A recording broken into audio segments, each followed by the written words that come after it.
in our schools. We have to make sure that all of the teachers are aware of the best instructional strategies to use for kids who are learning English.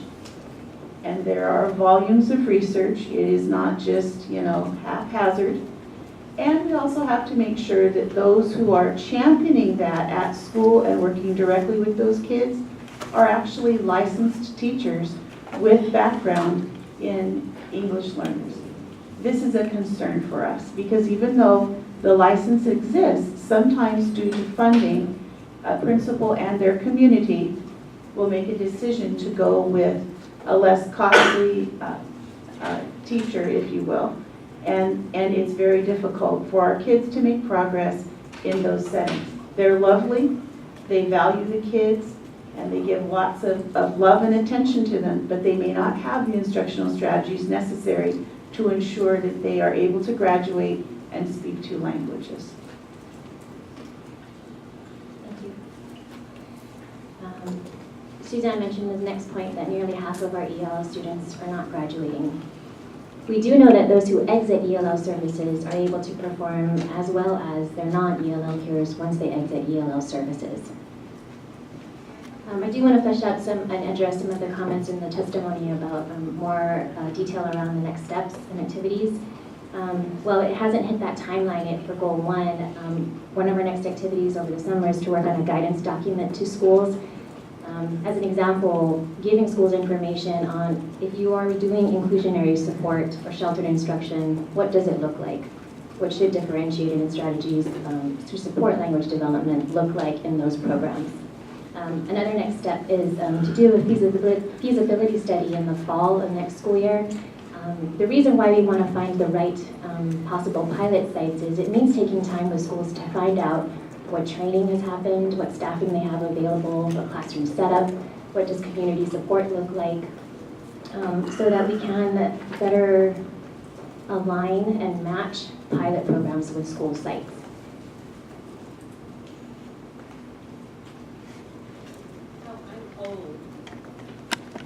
I'm old, but many years ago, the department made all of us take 6 credits in, and do we do anything like that anymore? We still expect that teachers have taken 6 credits. However, it could be that because you took English 100 in college, that counts. Or because you took speech, that counts. And that does not necessarily connect to whether or not, because STEM majors, doctors have also taken that same English 100. They may not be able to teach English learners. And so as this board and the department has illuminated the importance of having the best of the best work with these children, we have uncovered things such as the 6th credit, which really does not determine whether they can teach those kids to speak English or not. So well, when we did those 6 credits, the department brought them down and we had to take them. That was a long time ago, but we had to take those 6 credits, and then we did it after school, and I think it was all after school. But the department was providing that. And at some point, the department stopped providing that and just said, let's look at their college transcript, and it's completely different. And Okay, so we need to go further. Yes. Okay, thanks. Let's take a look at the other 2 student groups that we've included in this policy. We know that we have about 2,500 students in Hawaiian language immersion programs. They are at 23 different Hawaii DOE and charter school sites. As far as educators go, there's a Hawaiian 490 course that can serve a similar purpose for the praxis assessment for teachers. And there are quarterly Ahakoleo community meetings as a family outreach support for those students. For world language learners, at the secondary level, 10 different world languages are offered. We know of 12 elementary schools who are offering world languages instruction. And the Seal of Biliteracy Award, as you just heard, recognizes proficient bilingual students. That was the scan of data that we found pertaining to Goal 1. You'll also see in Goal 1 that there are some items that were provided by the Office of Hawaiian Education, starting from 1.7 on down, and there you see some activities around their language proficiency scale and assessment work. So that's one of the things I'd like to point out about this policy. While being inclusive of different student groups, it also means working with various offices to be able to update and report back on the work, which I think is a good thing. Makes it challenging as well. For goal 2, our progress related to this one, we'd like to report that the Hawaii Teacher Standards Board added Samoan as a world language license in this past February. We are working on additional Pacific languages being options for teacher licenses. We are currently getting input on professional learning topics. We've gotten that so far from the ELL Resource Teacher Group, the World Languages Work Group, and our advisory committee that just met on Saturday.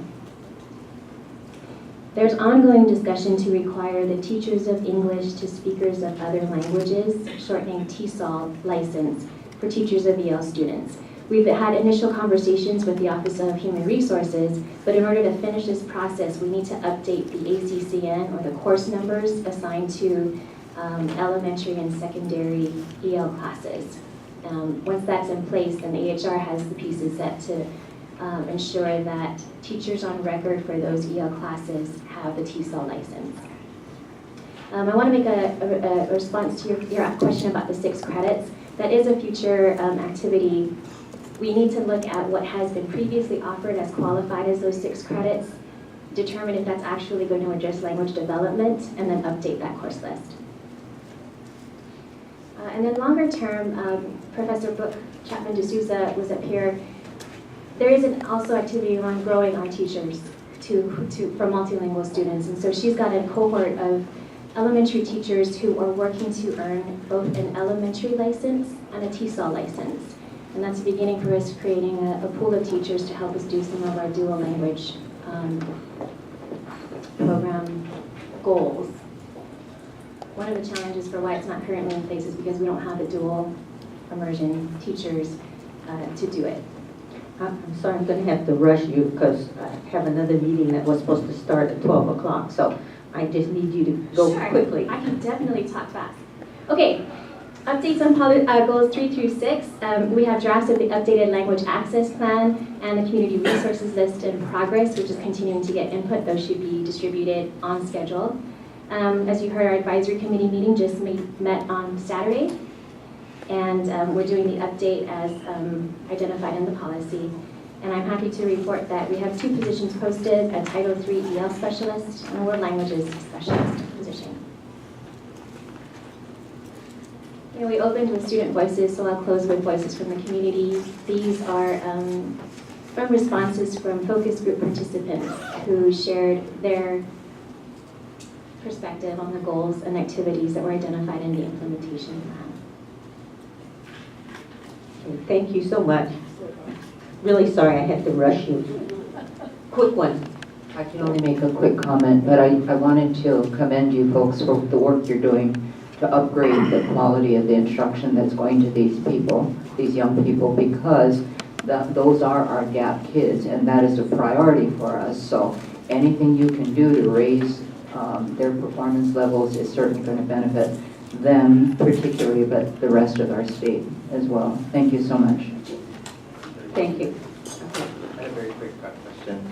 So I was interested by your comments as far as the importance of training for our teachers, both English language, teachers of English language learners, as well as regular classroom teachers in the pedagogy necessary to work with these kids. And I get that there's an initiative on your part to identify appropriate coursework or credits to provide that training to our existing cadre of personnel. But, you know, harkening back to the comments that Mr. De Lima had in his interface with one of the testifiers, is the College of Education taking the initiative to ensure that the new teachers coming in don't require, you know, this additional training once they become employed by the Department of Education? Yes, I believe they are. We've been working very closely with College of Education. And in addition to this dual licensure program they have, they also do require coursework for all the teachers coming through. So we know that in a few years, everyone coming out will have a basic experience and coursework completed. Meanwhile, you have to try to catch people up. And I'll be honest with you, at the end of the day, it is up to principals and who they hire and who they assign. And it has to be that teachers understand that they're all our kids. We don't take English learners or special ed kids who are disadvantaged and send them to another location to get their education. That's the way to ensure that they'll never get caught up. That's why the inclusive practices are so critical. And we know you all support that, so thank you. Thank you very much. Our action item is on the Department of Education's multi-year school calendar for 2019 through 2020 and 2020 to 21 school years. I would like to call on Dr. Tammy Chung, Assistant Superintendent of the Office of Strategy, Innovation, and Performance, to provide the presentation on this agenda item. Hello. Thank you for taking up this recommendation. The Department of Education is recommending a school calendar for the years 2019 and 20 and 2020 to 2021. This means that by the time we start school next year, we'll have 3 school years worth of calendars approved. This basically follows the same pattern and design of the last couple of years, and what's been really helpful to everyone is having calendars years in advance so they can plan for family, for training and such. So we're going forward with a similar recommendation. It's attached. I'm happy to answer any questions. Any questions, board members? Okay. Do I have a motion? All those in favor? Any opposed? Okay, this measure is passed. Thank you very much, Dr. Chung. There is no other agenda item, so I will entertain a motion to adjourn. All in favor? Opposed? Meeting adjourned. Next door, yeah. Okay.